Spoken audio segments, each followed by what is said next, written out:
एक आदमी अपनी कैनो समुद्र में ले जाता है और गायब हो जाता है, लेकिन उसकी पत्नी पुलिस को कॉल करने से पहले पूरे 2 दिन इंतजार करती है।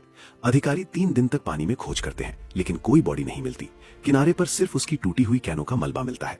अधिकारी पत्नी से पूछताछ करते हैं और देखते हैं कि जिस समय वो दावा करती है कि वो कयाकिंग के लिए गया था, मौसम की रिपोर्ट में समुद्र बहुत शांत दिखाया गया था। वो आदमी एक अनुभवी कयाकिंग करने वाला भी था, इसलिए उसके डूबने का कोई चांस नहीं था।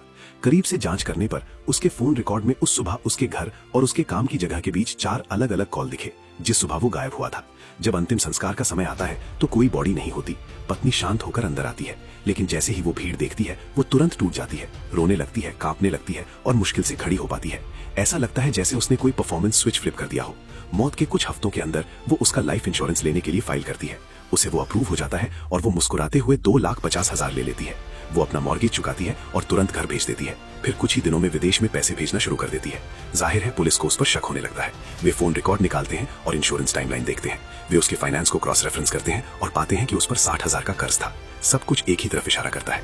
वे उसे पूछताछ के लिए लाने की तैयारी करते हैं, लेकिन जब वे उसके घर पहुंचते हैं तो वो जा चुकी होती है। कोई फॉरवर्डिंग एड्रेस नहीं है, कोई नोट नहीं है और उनके पास बताने के लिए कुछ भी नहीं है। ठीक उसी समय 175 मील दूर वो औरत प्लेन में चढ़ रही है और उसके बगल में दूसरे नाम से पासपोर्ट इस्तेमाल करते हुए उसका पति है। पता चलता है कि वो मरा नहीं है। वो पिछले 5 सालों से उसके बगल वाले एक छोटे से घर में रह रहा है, जो दीवार में एक सीक्रेट रास्ते से जुड़ा हुआ है। अब वे बैंक में 2,50,000 और प्यार और आजादी की जिंदगी के साथ पनामा जा रहे हैं।